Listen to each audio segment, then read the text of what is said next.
What's up, guys? This is Jackie with Evocentric Podcast. Thank you for tuning in with me today. We have a very special segment which we'll be going over how to lose weight quickly and safely. I have 5 steps that I want to share with you concerning this so you may be on the path of your weight loss journey and be able to stay consistent. Now, before we move any further, please make sure that you like and subscribe to my YouTube channel and also click that notification bell so you can receive my videos whenever I release them. Now, when I first started this journey, I was at 187 pounds. Now I'm at 145 pounds. That was roughly about 3 years ago, but it didn't take me that long to lose my weight. It took me that long because I was too busy trying to figure out what it was that I was going to do. I tried kickboxing, I tried CrossFit, I tried the online courses with the trainers. I was spending all this money at these different gyms, doing all these different challenges.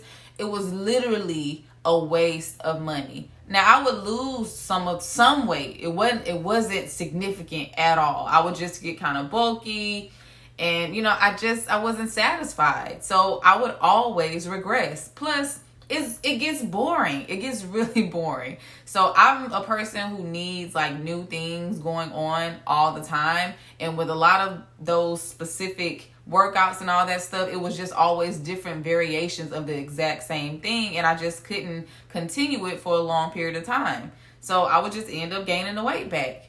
There were just a lot of myths that I held on to for a very long time, but I am here to break those myths and those stigmas to let you know that it's a lot simpler than what you really think. Now, for the first step, which is the most important step when it comes to losing weight or really anything, honestly, is changing your mindset.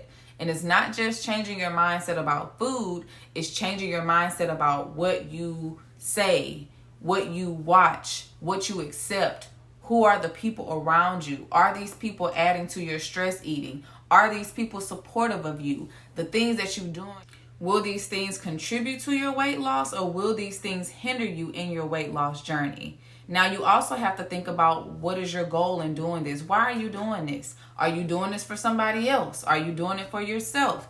Do you want to get swole? Do you want to tone up? Do you want to lose weight? You have to really think about those things. Now, if you are trying to lose weight for other people, you are going to be sadly disappointed because people are going to be people and they're going to upset you. People are going to let you down. People are going to leave you. So you don't want, once they leave from you, for them to take all of that motivation away and you end up regressing all over again. You just don't want that. And not only is it not healthy for you physically, it for sure is not healthy for you mentally. So you don't want to create even more problems in your life because you have given this person power over how you go about doing things. The biggest thing is to focus on loving yourself and always making sure that you are top priority.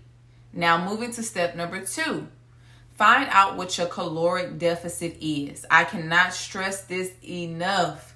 Find it out because I didn't really know anything about it, nor did I know how much it helped me. I just thought, if I worked out, that everything would be good, but you have to understand how much food are you consuming and if that would even counteract with your workouts.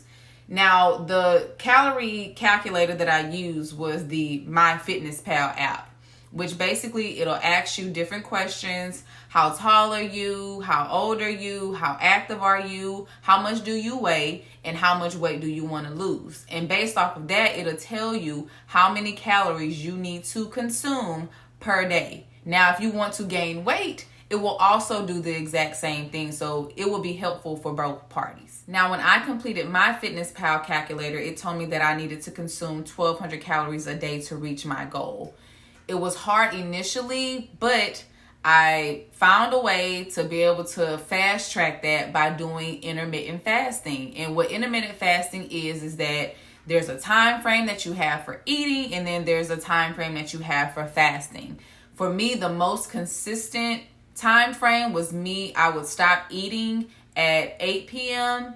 and then I wouldn't eat again until 12 to 1 p.m. the next day. And what that does, it cuts off the time frame of how much food you consume. So initially, your stomach gets used to it, it gets adapted to it, and it starts shrinking. So you're no longer having that urge to just eat such a large amount of food. Also, a very big key point is to make sure that your last meal is your lightest meal of the day, because if you eat too much before you go to bed, you're going to feel really bloated and tired and sluggish. So just make sure that you kind of, be a little bit more on a healthier side when it comes to eating towards your bedtime. Now, moving to step number 3. Do not starve yourself. Do not starve yourself. You will want to do that, but that is the quickest way for you to regress and gain all your weight back, and sometimes even more. You can really eat anything that you want, guys. You just have to understand, again, about the calories that we talked about with MyFitnessPal, is just make sure that it's within your caloric intake. Like, y'all, my diet is literally open. It's so flexible. I eat seafood. I may eat some meats every now and then. I eat my sweets that I like, but I utilize portion control so I can still stay in that caloric intake. So moving to step number 4, know what your food triggers are. What foods make you want to eat them uncontrollably? For some people, it may be chips. For others, it may be cheese. For me, it's baked goods.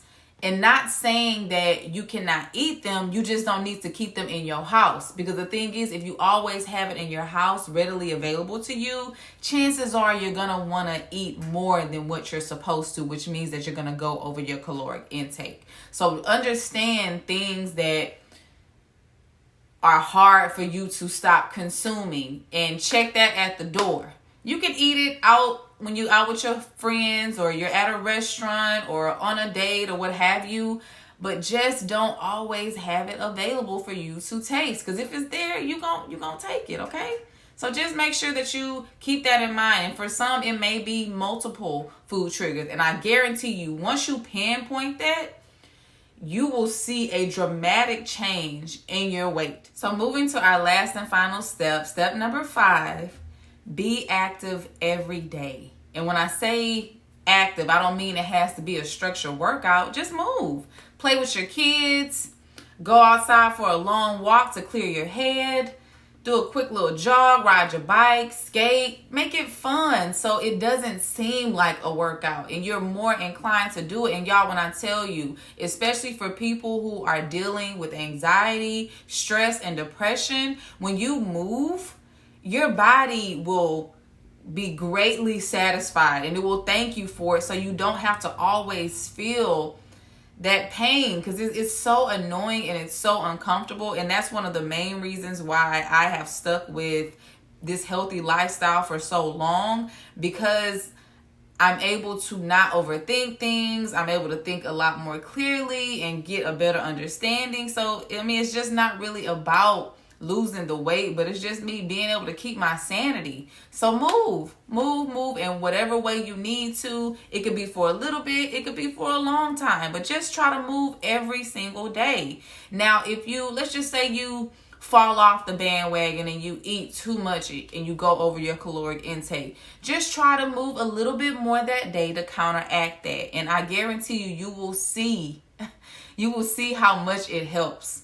Now, I thank you guys for tuning in with me today. There are a lot of things that we can go over concerning weight loss, but those were the major key things that I wanted to go over with you. And understand that you don't need the Herbalife and the teas and the waist trainers and all that stuff for you to lose weight. That is unnecessary stuff. I'm not saying that some of it doesn't work, but there are a lot cheaper ways and faster ways for you to lose weight than to follow through some stuff that people make you pay for. Because you can do it for free. Do it for free, okay? So I hope you guys are able to benefit from these key steps just like I have on your weight loss journey. Just make sure that throughout this whole time that you love on yourself and you make yourself a priority, because you are that thing. When I tell you, you that thing, you just have to realize it and see it and feel it for yourself. Thank you guys for tuning in with me again. Peace.